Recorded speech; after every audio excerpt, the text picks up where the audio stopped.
All right, welcome to Touchdown Talks. I'm Spencer Taylor. This is going to be my reaction to the first round of the NFL 2025 draft. The first round has just concluded just a little over 15 minutes ago. So this is going to be my reaction to it. I hope you enjoyed if you followed the draft live. And if you weren't able to, well, I'm here to give you my reactions, let you know what the picks were, what exactly happened, give you a little bit of my thoughts and analysis on some of the picks and moves, and then also a little bit of thoughts going into the second and third rounds tomorrow on Friday, April 25th is when the second and third rounds will be tomorrow. But this video, just my reaction to round one. So without further ado, let's get into my reactions to the first 32 picks in the 2025 NFL draft. So first of all, this is the first time in the common draft era that zero first round draft picks were traded before the draft started, which pretty surprising, especially being that in recent years, or pretty surprising being that even in early times of the draft, trading wasn't as common of a thing. So you might have thought that,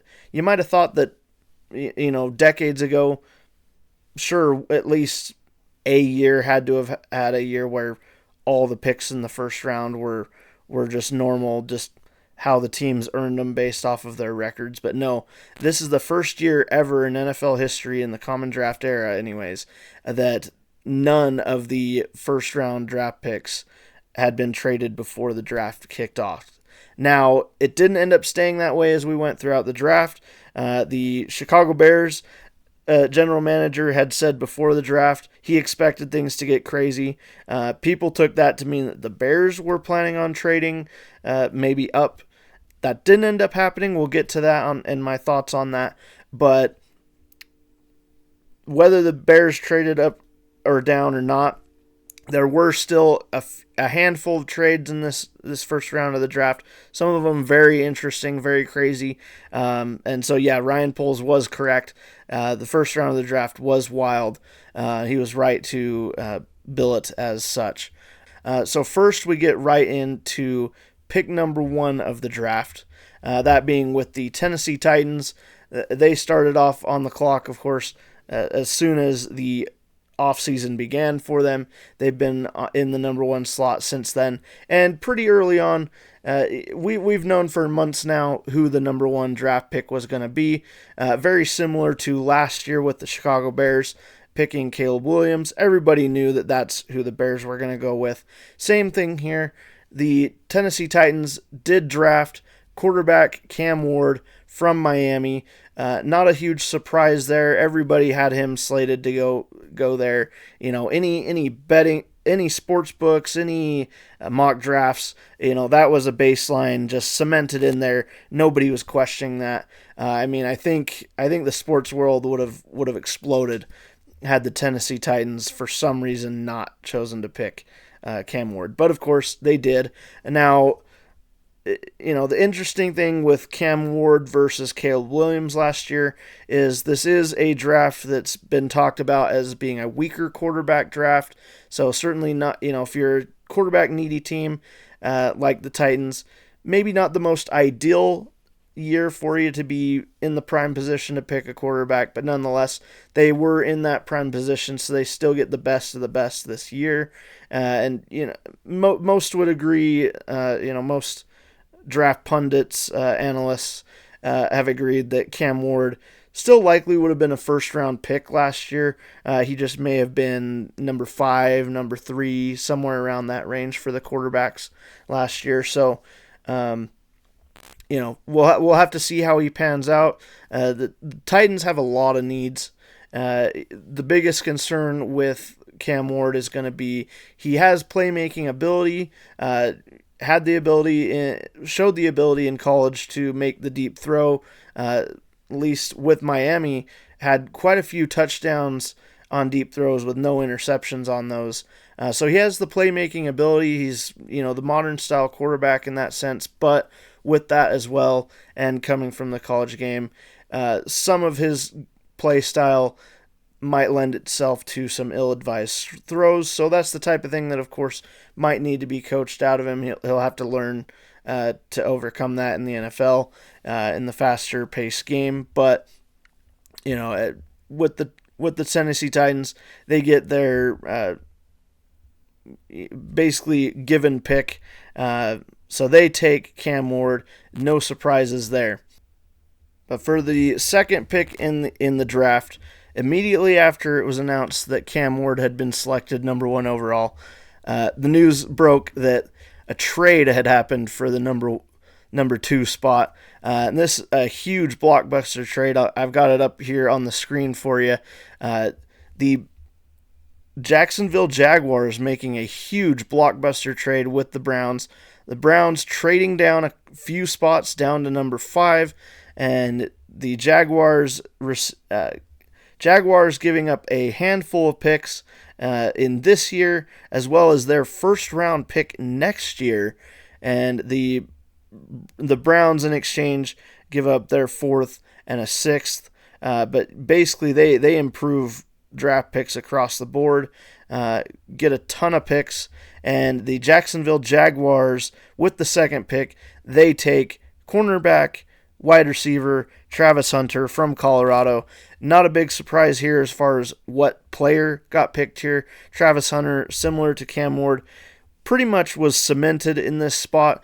There were some mock drafts that had Travis Hunter at most maybe dropping to number 3, but most were pretty confident that that he was going to either be picked by the Browns, maybe the Giants at 3, or some other team around that range that would maybe even trade up.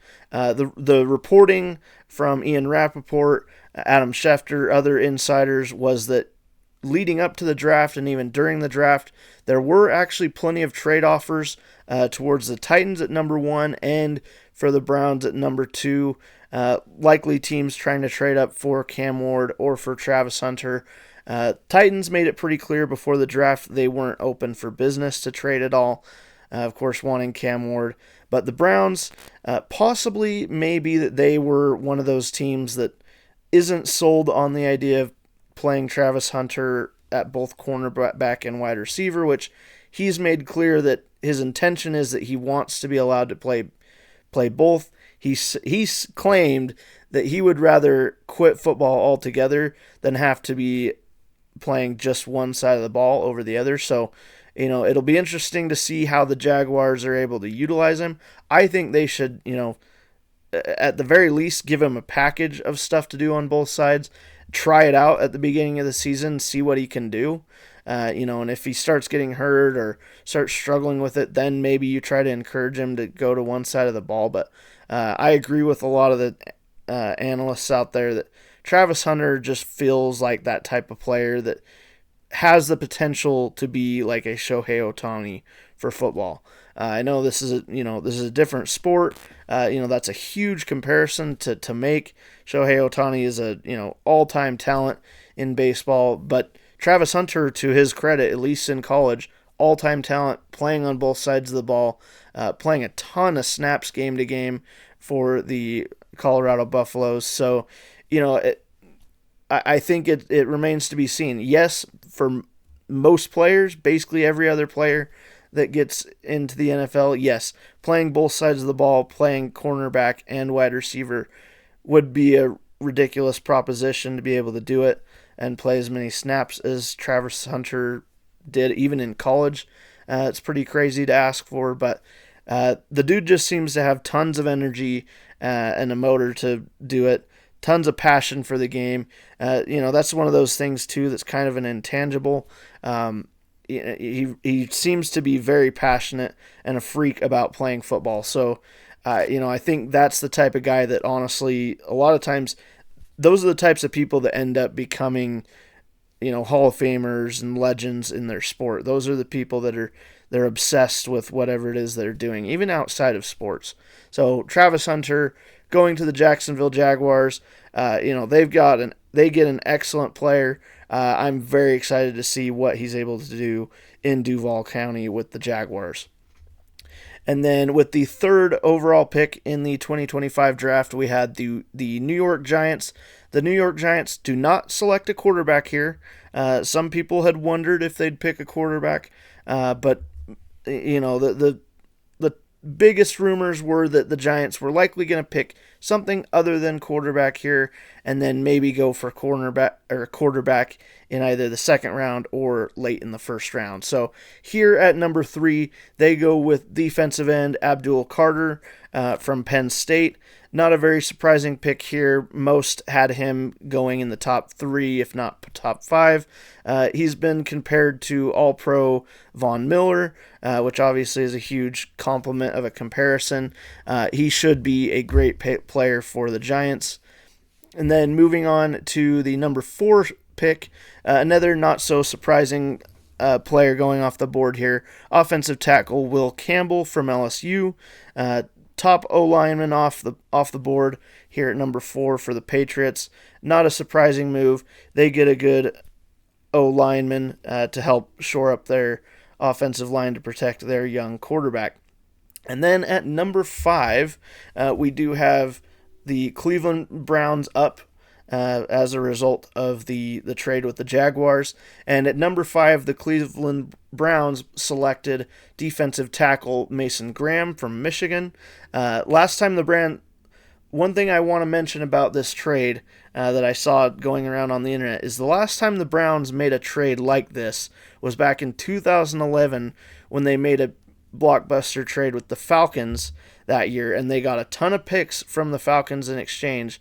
And in the end, based off what the two teams ended up getting out of it, most would say that the Falcons definitely won that trade. They were able to select Julio Jones in the first round that year. Obviously, Julio Jones, great wide receiver. And then the Browns, what they were able to get out of the many picks they took from the Falcons, weren't able to get a lot out of it. So they had lost that trade back in 2011. Hopefully for Browns fans and for the Browns organization, they're able to make good on a lot more of these picks that they've acquired. And Mason Graham could be a big part of that. And then they've got a second-round pick that they got from the Jags.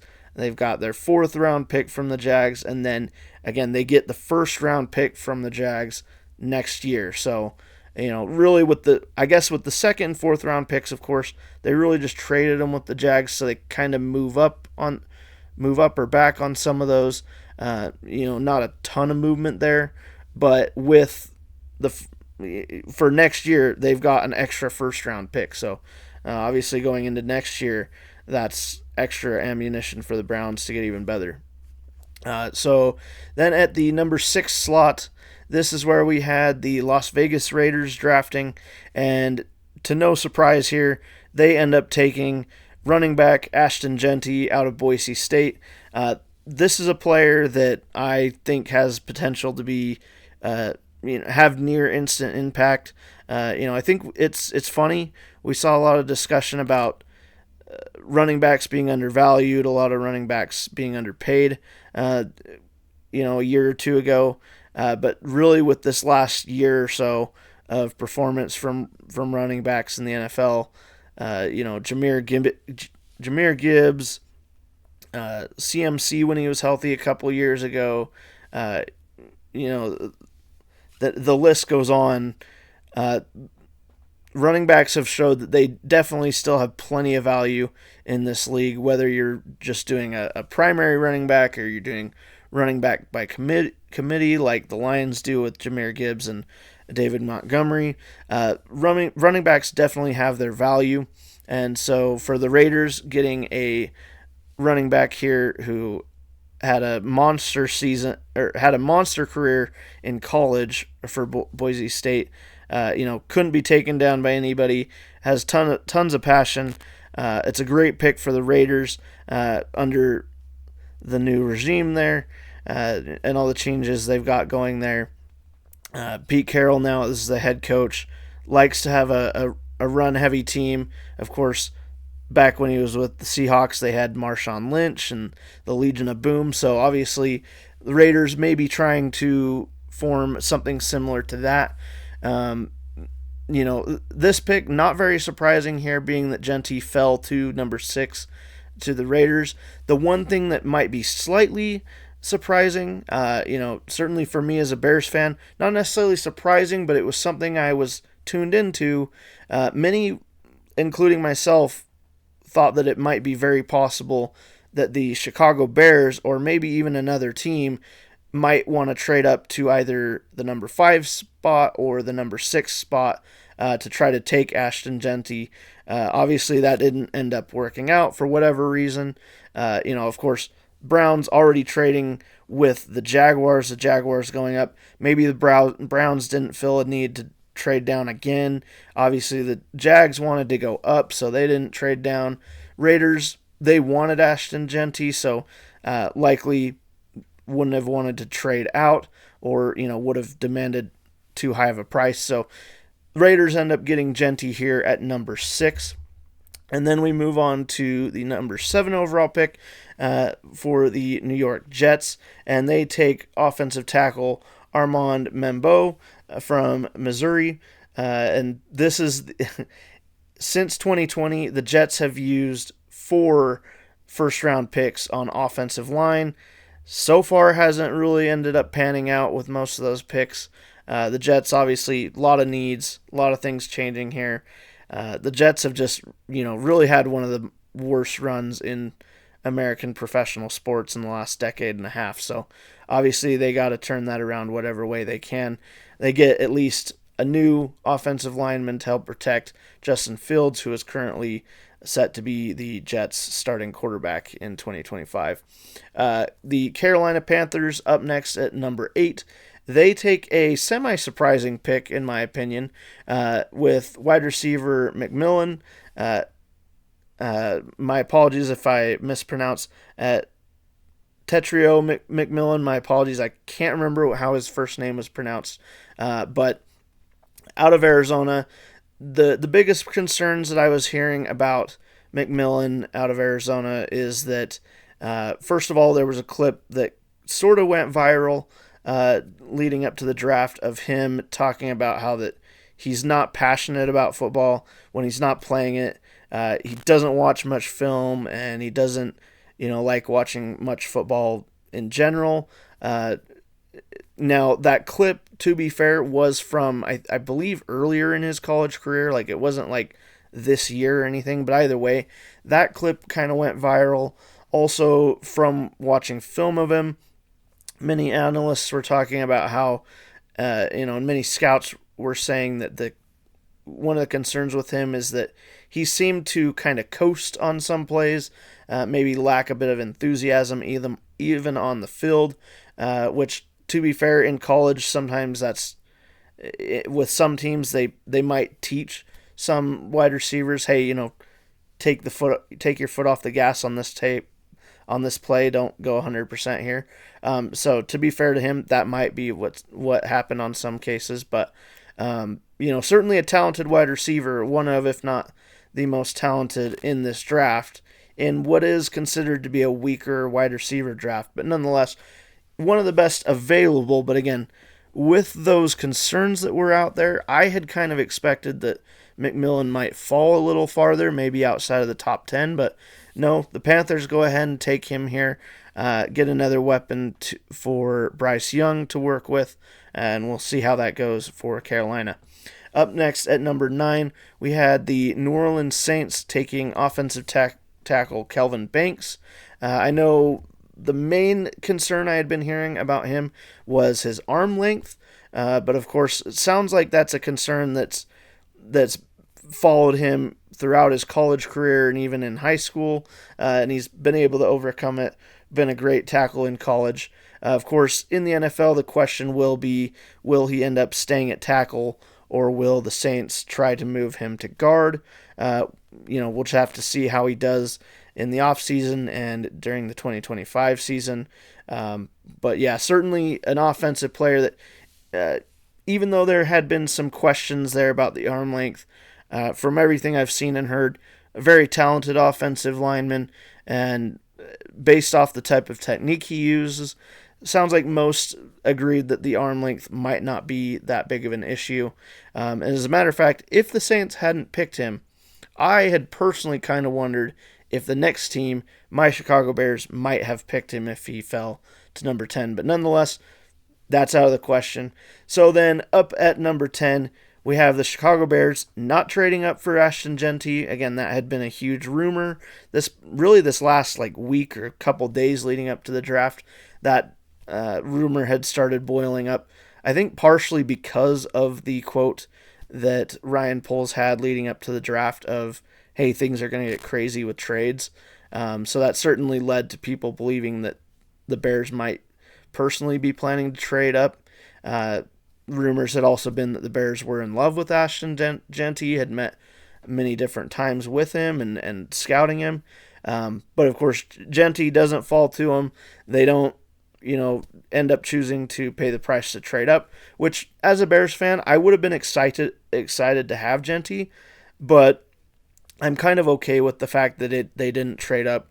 I know it would have costed quite a bit to go up to number 5 or 6 from 10, and the Bears don't have the most amount of draft picks this season. Currently sitting at, I believe it's 7 picks for 2025, but last year they only had 5 in the entire draft, so Bears haven't really had that many draft picks the last couple years under Ryan Poles, so I'm sure they'd probably like to, if they can, hold on to and use the draft picks that they do have. So with the number 10 overall pick, the Chicago Bears take tight end Colston Loveland out of Michigan. I'm pretty excited about this one from everything that was being talked about by the scouts and analysts. Of the tight ends, Colston Loveland and Tyler Warren out of Penn State were the top 2, kind of just depending on who you ask. Either one could be your number 1, and this is considered to be a pretty good draft for tight ends, so I think this is a really exciting pick for me, with the Bears going the way that they're going. I expect them to play a lot more 22 personnel, multiple tight ends out on the field. They've got Cole Kmet. Now they'll have Colston Loveland on the, they'll be able to use both tight ends in the passing game, hopefully in the run game as well, which I know that the Bears are likely going to be wanting to do now going forward. Just extra ways to help Caleb Williams.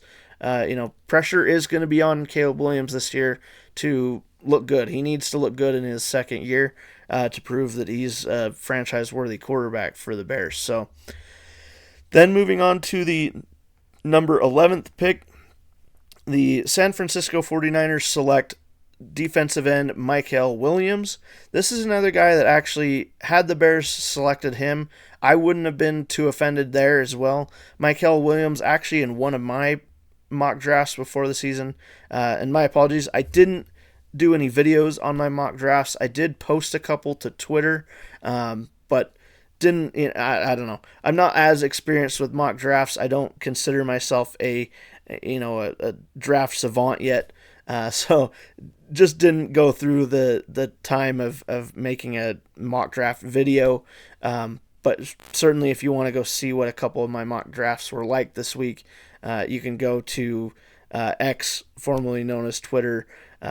Talks.touchdown is the name on Twitter, and you'll be able to find what my mock drafts looked like. But in some of the mock drafts that I did do, I had the Bears taking Michael Williams at number 10.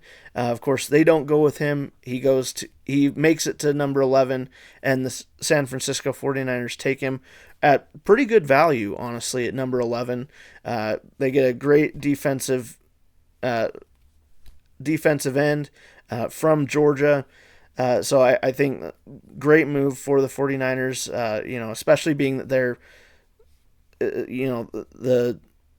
the rumors are that they're getting closer to an agreement with Brock Purdy for a contract extension. So if that's the case, obviously, if Brock Purdy really does come in at around the $50 million a year range, which is what people are expecting him to get, that is pretty high.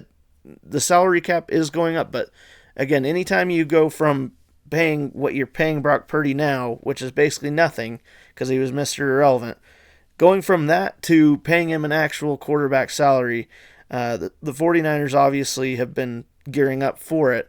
They're going to have to not be able to pay other guys. And so, especially like on defense, they're going to need to get young, get cheap. So, this is a great move, great start to doing that and improving their defense, which kind of struggled this year compared to recent years.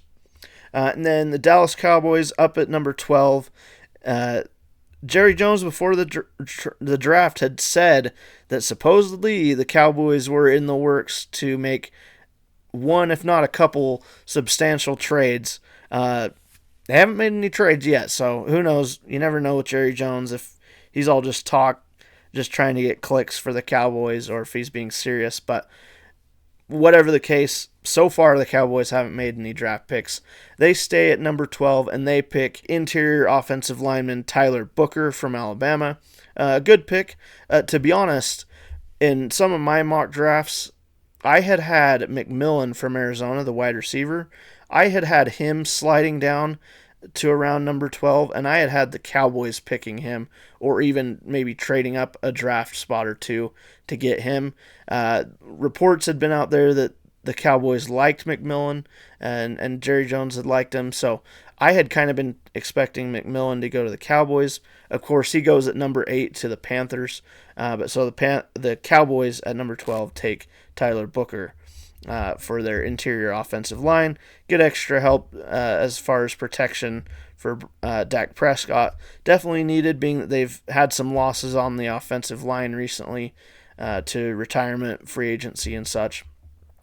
Moving on to the number 13th pick in the NFL draft, we had the Miami Dolphins, and they picked defensive tackle Kenneth Grant out of Michigan. Another great pick, great defensive tackle.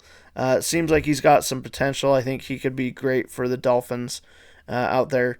This was another spot that I thought could maybe be a dark horse quarterback pick. Maybe the Dolphins would pick, a Jackson Dart or a Shedeur Sanders as a possible backup or future replacement for Tua, but they don't take a quarterback here. They go defense. Not a bad idea.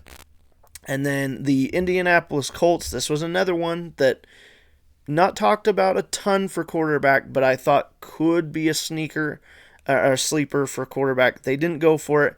They end up taking the second tight end off the board, Tyler Warren from Penn State. Mentioned him earlier. Depending on who you ask, number 1 or 2 tight end this year in the draft. So they get a good tight end. Anthony Richardson going to have another weapon to use. Another quarterback that definitely needs to prove himself this season. And then going into the number 15 pick in the first round of the 2025 draft, we had the Atlanta Falcons, and they go linebacker with Jalen Walker out of Georgia. So Jalen Walker not going to have to go very far. Not going to have to go very far at all. Not going to have to change jersey colors much at all. He slid a little bit based off of some character issues and some stuff in his past, but really great talent. Again, without those, possibly could have been a top 10, top 5 pick if those hadn't been the case. I know some had a pretty high...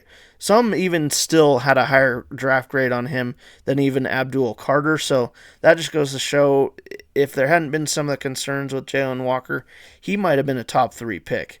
But he does slide to number 15. So the Atlanta Falcons get a pretty good player there at number 15.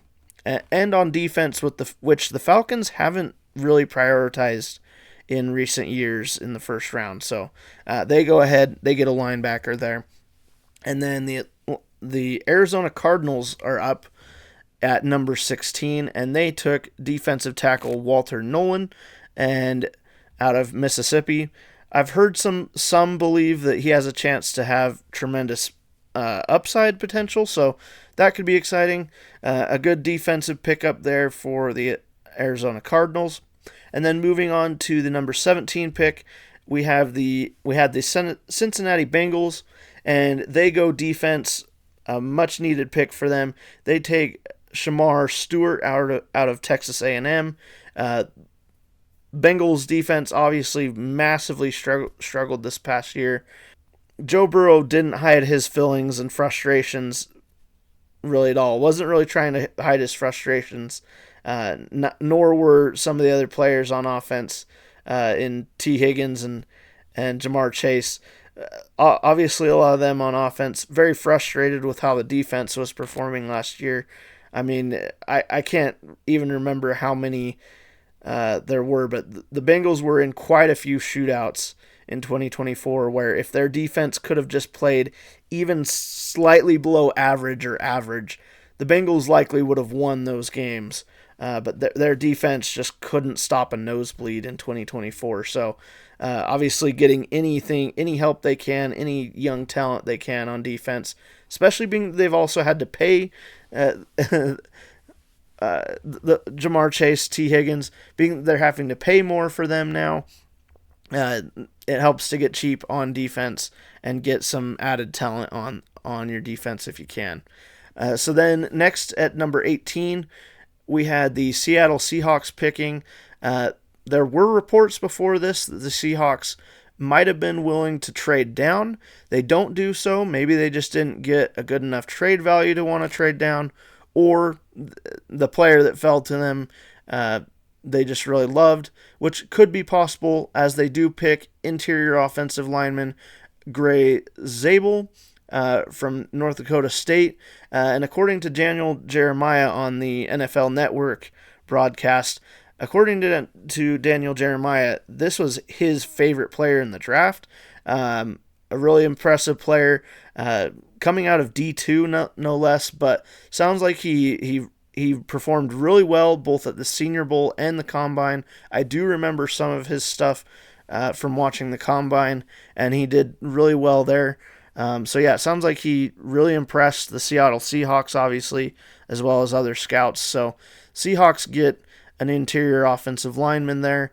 And then we move on to the number 19 pick in the 2025 NFL Draft, and that is with the Buccaneers, and they take the next receiver off the board. They take Emeka Egbuka from Ohio State. Great character guy, player of faith. Sounds like he was very much a part of the brotherhood of wide receivers there in Ohio State. And I mean, really, Ohio State University in the last few years has been quite a wide receiver factory for the NFL. So, you know, if anything in recent history is going to show us anything, Emeka Egbuka is going to be a great wide receiver for the Tampa Bay Buccaneers. And then at number 20, we had the Denver Broncos. And interesting thing about this before the draft is Colin Cowherd on Fox Sports 1 had mentioned that he believed if he had fallen this far, Emeka Egbuka would have been taken at number 20 by the Broncos. Of course, Emeka Egbuka gets picked right at number 19 by the Buccaneers, so it's very possible the Broncos would have taken Emeka Egbuka at 20. But because he's off the board, the Broncos end up going with Jahdae Barron, cornerback out of Texas. Sounds like a very talented player. Played pretty well there at Texas. I do remember watching some of his games there this past season. And so, yeah, sounds like the Broncos pretty excited about this player. And then we get into one of the most anticipated picks in this draft at number 21 with the Pittsburgh Steelers. Now, of course, the talk around this pick is mostly to do with Shedeur Sanders. The talk coming into today had been if Shedeur Sanders wasn't picked, you know, in the top 3, top 5 by a team like the Browns or the Giants, something like that. If Sanders wasn't picked by one of those teams or in that range, the belief was that it was very likely that Sanders could slide all the way down to number 21 and get picked by the Steelers.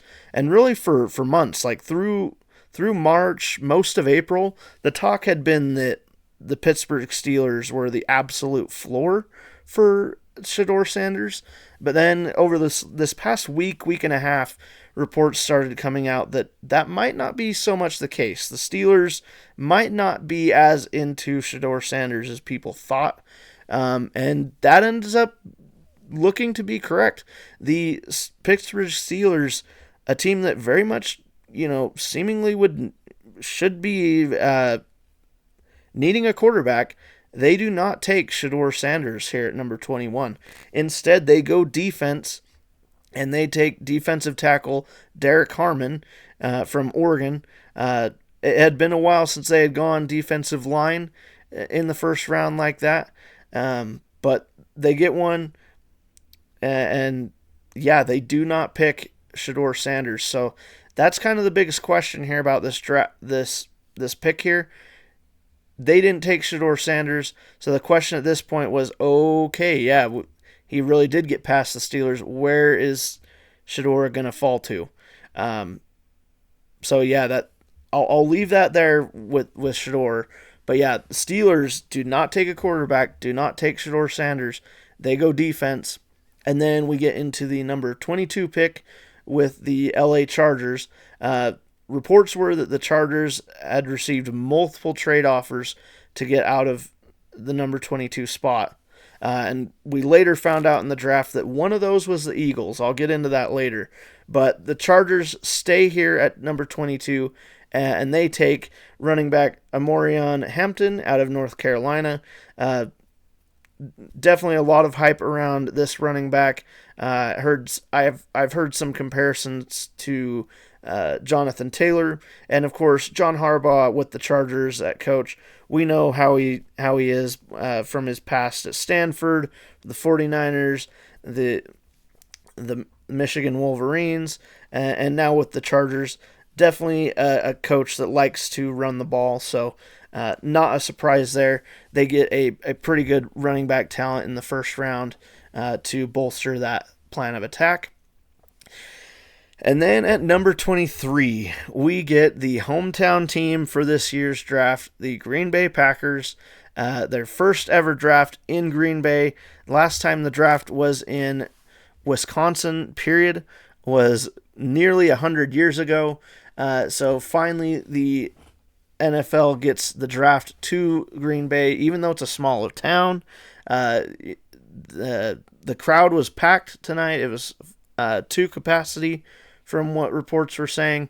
So certainly a lot of people from Green Bay or people that traveled to Green Bay or, from elsewhere in Wisconsin, whatever. There were certainly plenty of people in attendance. So I don't think the NFL regrets taking the draft there at all. And you can't write the story for the Packers draft pick here any better. And again, I'm saying this as a Chicago Bear. So yes, or Chicago Bears fan, yes, I'm getting ready to cheer against this player and all that, but can't deny that this is a pretty great story for the Packers as they take wide receiver Matthew Golden from Texas.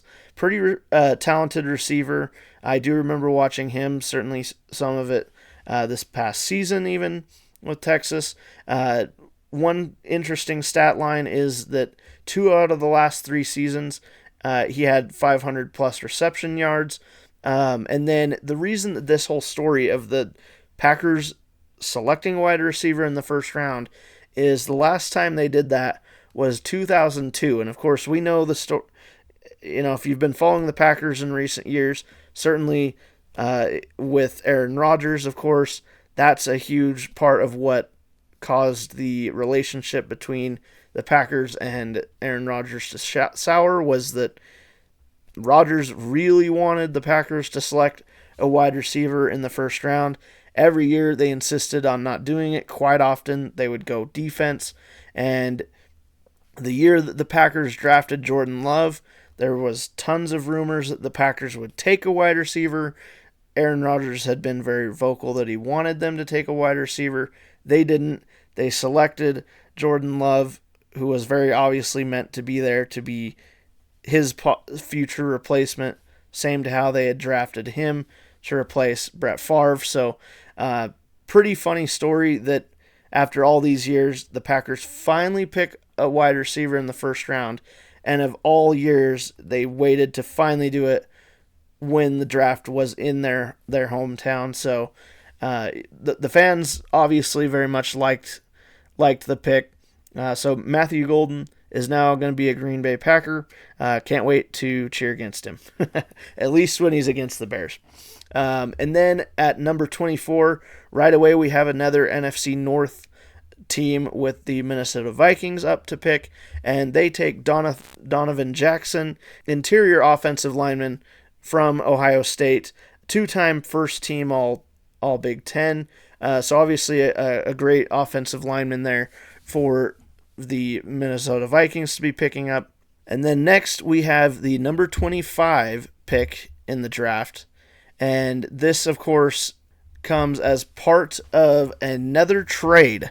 So this pick would have been for the Houston Texans, but we get the New York Giants trading back into the first round, which, of course, signaled that they were coming back up for a quarterback like people had suggested. So, of course, the anticipation that I know everybody had was, okay, are the Giants back up here to select Shedeur Sanders, or are they here to select Jackson Dart or somebody else? Who are they going to select?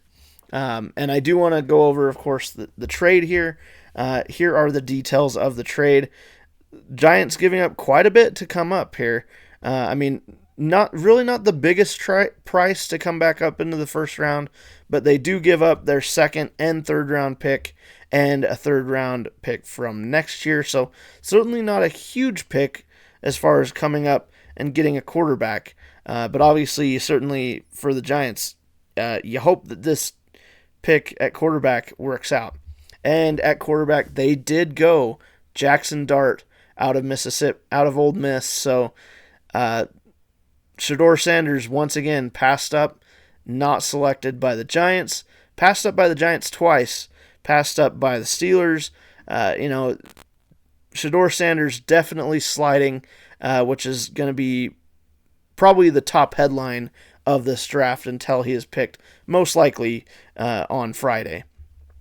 And then with the number 26th pick, we had a back-to-back trade here. So, like Ryan Poles predicted, this first round of the draft ended up getting pretty crazy with trades. This time the trade is between the Atlanta Falcons and the LA Rams, which certainly came as a little odd to me, being that it was only last year they drafted a quarterback and shocked everybody. So to me it was like, what are they coming back up for? Most everybody that's been talked about coming back up, it's for a quarterback. Obviously, we don't expect the Falcons to be doing that again. Sure enough, they were not. The details of the trade right here. Not a huge price. I mean, all they had to give up was a 7th-round pick. But, of course, the big price for it. So, certainly a big deal here. They give up their first-round pick for next year. So, of course, it depends a lot on how good the Falcons are. But that's still a first-round pick that the Rams get for next year. Certainly a good price that the Rams get to trade back into early, mid, second round here. They won't take a first-round pick. Certainly par for the course for the Rams. It's kind of been part of their philosophy for years now. They tend to be okay with having more picks rather than high picks. They're no strangers to trading picks for whatever reason. And so they trade out of the first round. Falcons come back up, and they draft a second defender. So, again, the Falcons, who I mentioned before, in previous years have very much focused on offense in the early rounds of the draft. This year they double down on defense. This time they go with defensive end James Pierce Jr. out of Tennessee, getting two really great defenders to bolster their front seven. So I definitely expect the Falcons, assuming one or two of these first round picks is a hit, Even if both are just okay starters, that should be a very good first round for the Falcons with those two picks. And of course, certainly you would hope so, being they gave up their first round pick for next year. And then we get into the number 27 pick, that being with the Baltimore Ravens. And the Baltimore Ravens select safety Malachi Starks out of Georgia. Probably a very good potential player, of course, out of Georgia, a big college football program these days. And the Ravens get some improvement to a position at safety that historically they've been really great at, but in the last year or so, they definitely were well below the normal standard for Ravens safeties, so they get a good young talent there with Malachi Starks. And then at number 28, the Detroit Lions were up, final NFC North team on the board, final time of large amounts of booing from the Green Bay fans in attendance. With the 28th overall pick, the Detroit Lions selected defensive tackle Tyleik Williams out of Ohio State. And actually, I mentioned before, I did some mock drafts. I also did a quick top 50 prospects list that I kind of put together.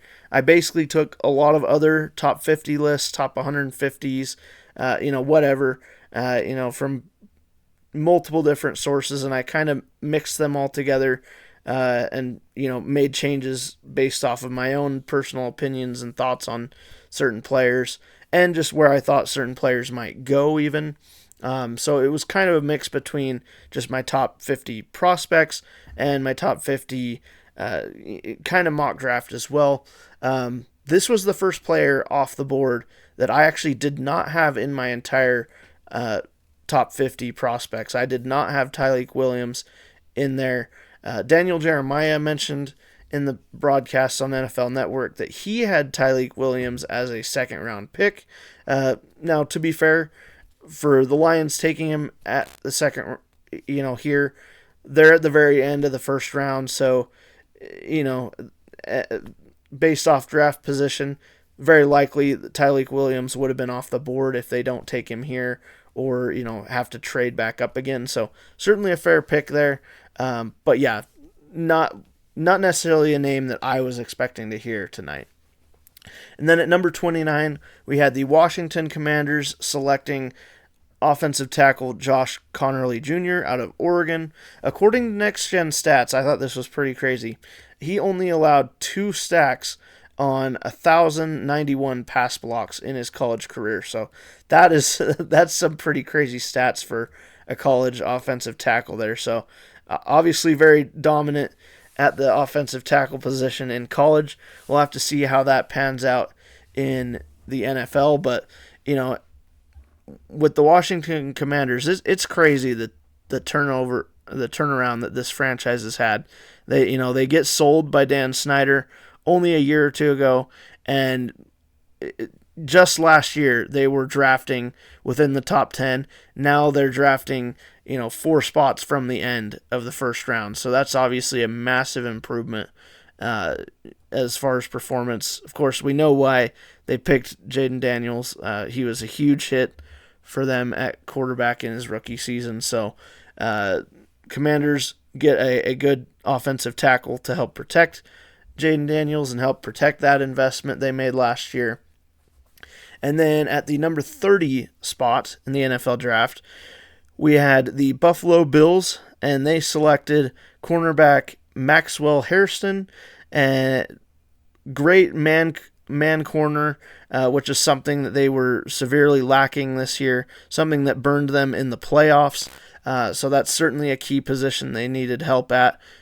Certainly if they want to be able to stand up against teams like the Chiefs, who of course pretty much every year it seems like a almost guarantee at this point that the Chiefs and Bills meet in the playoffs, if not Bills Ravens, something like that. So Bills get some needed help at cornerback. And then at the 31 and 32 spots, the final 2 picks of the night, we did have another trade this between the two Super Bowl competitors from this past from a couple months ago, that being the Eagles and the Chiefs. They trade spots. Details of the trade are right here. In exchange for going up one pick, the Eagles give up their 5th round pick to the Chiefs. So not a huge deal there, but certainly for the Chiefs, maybe they get a potential, late round steal. They get a starter out of that pick, something like that. And they don't really have to move that far back, just moving back one spot.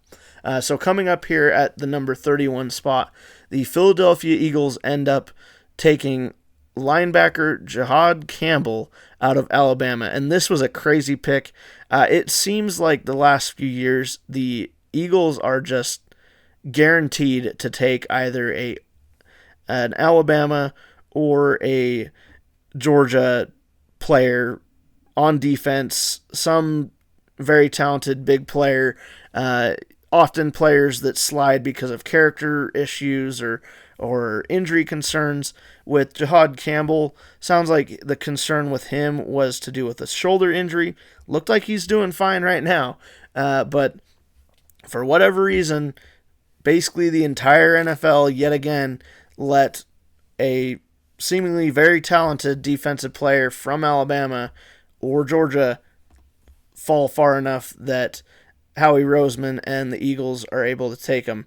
I don't know how, but Howie Roseman and the Eagles have been astonishingly good at their early round picks in the first and second rounds this last few years, and basically their entire defense is Alabama and Georgia defenders. So yet again, the NFL lets them get another one, and I would not be surprised at all if Jihad Campbell ended up being a really good linebacker for him. And I mentioned earlier when I was talking about the Chargers pick at number 22, there had been rumors of the Chargers receiving trade offers, including from the Eagles. It was confirmed by Ian Rappaport after the Eagles made their pick that the Eagles had been one of those teams, and the reason was because they did want to trade up to try to get Jihad Campbell. Once they saw that he got past once he got past the top 20 or so, the Eagles really felt a desire to go up and get him. They felt like they might need to. Of course, they sounds like they actually thought they had a trade agreed to with the Chargers, but at the last second it didn't end up working out, and the Chargers ended up just taking their pick. And it sounds like they tried to make a couple other offers ahead of them that didn't end up working out. Finally, of course, they end up working out a deal with the Chiefs just in case, moving up just one spot, and they get their guy. So yeah, pretty crazy, especially if this one works out yet again. The amount of Alabama, Georgia players that the NFL has allowed the Eagles to take, most of them in late first round or second round picks, is pretty insane at this point. I think we're up to like 9 or 10 of them. And then with the final pick of the night, we have the Kansas City Chiefs, and they select offensive tackle Josh Simmons from Ohio State. Sounds like basically for the Chiefs, they pretty much at this point in the draft, they basically take the best offensive tackle available to them. Obviously, the offensive line was a bit of an issue for the Chiefs in the Super Bowl. Patrick Mahomes was under pressure a lot and getting sacked. That was a huge problem for them in the Super Bowl. And then on the other side, the problem was they also weren't getting much pressure on Jalen Hurts. So certainly the trench is a big focus this offseason for the Chiefs, especially being that they also lost some offensive talent, including to the Bears with the trade. So getting Josh Simmons here, sure, maybe not the greatest tackle in the draft, but for where the Chiefs were going to be drafting at 31 or here at 32, Josh Simmons, basically the best one that was going to be available around the end of the first round. And so with that wraps up night 1 of the 2025 NFL Draft. First round is done. That's 32 picks that are in. Very much a wild ride through that. Certainly a lot of the picks, especially in that first top 5, not a ton of surprises as far as where players went. I would say the top 7 really weren't much of a surprise at all to me.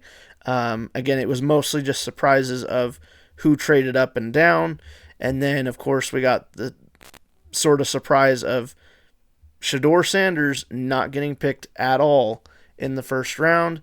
The Giants do take a quarterback late in the first round, that being Jackson Dart, but that ends up meaning that Shedeur Sanders at best is going to be the third quarterback selected in this draft, and I do think he'll be the next quarterback off the board. If he slides past any other quarterbacks, it would probably have to be Jalen Milroe if I had to guess. I have heard a lot of talk about Jalen Milroe's athletic ability being really high, and people might think he could end up being an even better runner than Lamar Jackson, which is obviously a huge compliment there as far as the running ability. But I do know Jalen Milroe's throwing needs improved, so that's the concern with him. And he's, again, as far as the quarterbacks this year, it was at the top was Cam Ward, undisputed number 1 pick. And then you kind of had Shedeur Sanders, and as we got closer to the draft, you had some discussions that, yeah, there might be some teams that were buying into Jackson Dart over Shedeur. So you kind of had those two in a bracket, and then kind of had another space between them, and that's where you get the rest, Jalen Milroe, some of the other quarterbacks that are still available in this draft. But, at this point, Shedeur's still not off the board. Pretty interesting to see what's going to happen. I still think it's very possible that the Cleveland Browns take him because for round 2 of the NFL draft, starting it off tomorrow, so basically right now, the team that is on the clock is the Cleveland Browns at the number 33 spot. They have not only that 33 pick, but because of the trade they made with the Jaguars, they also have the 36 pick. So the Browns, they have 2 out of the 4 first picks tomorrow on Friday. So they pick 33, then it's the Giants, Titans, and then the Browns again. So, between the Browns there, the Raiders after the Browns go twice, the Raiders might be a team that could take one. The New Orleans Saints down at number 40, maybe with the stuff that's going on with them and Derek Carr seemingly wanting out, maybe they could jump up a couple spots to try to take a quarterback in there. But certainly I would guess the Cleveland Browns probably having a pretty heavy conversation and discussion overnight and into Friday about whether or not they want to take Shedeur Sanders maybe at 33. Maybe they try to risk just taking him at 36. But I think if you're going to take a quarterback, which the Browns do need to do, they need a quarterback. I'd say they should take Shedeur Sanders at 33. Don't risk anybody else taking him over you. Just get him. Of course, part of the speculation had been maybe the Browns would come up into the first round and take Shedeur. Because one of the important things to know about the first round that most might not realize is that the distinction between the first round and second round, as far as contract-wise, is with first-round draft picks, teams have the ability currently to, under the current CBA, first-round draft picks can have a fifth-year option attached to the contract, which basically gives a team just an extra year on top of the usual 4 that they'll be able to, if they're not certain, they don't want to, pay full price for the first full contract for the player, they've got an extra year to pay a slightly higher amount than the rookie contract, but still a very cheap price for that player. So that's why there was a lot of speculation towards the Giants doing what they did and taking Jackson Dart, and there was speculation that a team like the Browns or another team might want to come up into the first round. and take a quarterback or another player there. But the Browns didn't, so they do still have 2 picks very early on there in the second round. So I expect the Browns will probably take Shedeur Sanders with the first round of the draft tomorrow, but who knows? The narrative coming into tonight's draft that came out really basically this week about Shedeur is that there was a anonymous assistant coach that said a bunch of pretty ridiculous rhetoric. Again, especially being that it was anonymous. Basically, this assistant coach said that the interview with Shedeur Sanders was the worst he'd ever seen, and a bunch of just insulting stuff about he's a bad player, he's not very good, things like that. Trying to paint Shedeur as being very cocky, not very good, basically just purely negative, which is just kind of silly when you're an anonymous assistant coach. It sounds like, and again, I'm sure Shedeur might be a bit cocky, or certainly may come off as cocky, certainly to some teams. I mean, again, he's Prime's son. He's had money all of his life. He's had money in college, the fame. He's had all that. So he's not like a lot of players that are coming into this draft experience, wanting to look their absolute best for every single team, wanting to do the best they can to get the life-changing money for them and their families. Shedeur's got that. He doesn't need that. To him, he doesn't need to impress every team. He doesn't need to impress every bad franchise. So I think it's fair for Shedeur Sanders to not have maybe been the most humble in every interview that he had. And either way, this story, coming out from this anonymous source, just basically ripping into him, seems pretty silly and unfair. Seems like somebody's ego might have gotten hurt by him coming in. So, and who knows whatever happened in this meeting that was the worst that assistant coach had ever seen. Pretty ridiculous rhetoric, but I don't know. Again, it sounds like there may have been multiple teams that certainly didn't love what they saw with Shedeur Sanders, and again, that's,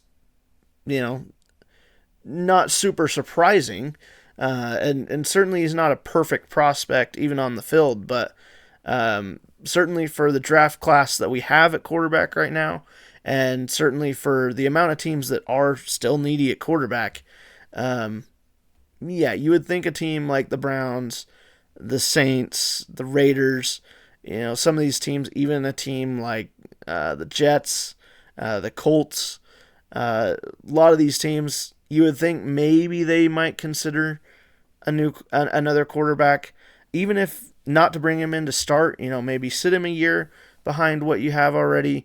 Whatever the case, I do expect Shedeur Sanders to go pretty early in the second round. I'm not going to say, it's a crime or it's unfair if he doesn't, but I'm going to be a bit surprised if he doesn't go, really in the top 5 picks of the second round. I'll be pretty surprised if he slips past that. So with that, though, I think I'm going to wrap up my reaction to the first round of the NFL draft in 2025. This has been a long video, so if you've stuck around this far, I appreciate you. Don't forget to hit subscribe, hit the like button, comment down below your favorite team, who did they pick, or if maybe they traded out of the first round. Either way, whatever your team did, let me know what your feelings are on the draft so far. What are some of your predictions and thoughts going forward? Who do you think is going to take Shedeur Sanders? Do you think he's going to get taken by the Browns or another team? Does he slide even past the second round? Maybe he slips all the way to the third round. The second round of the draft hasn't been the most common for quarterbacks in recent years. In the last decade, quarterbacks generally either go in the first round or they slip all the way to the beginning of the third round. So maybe Shedeur and the other quarterbacks slide all the way to the third. Let me know what you think about all that down below, and I will see you likely tomorrow after the second and third rounds of the 2025 NFL Draft.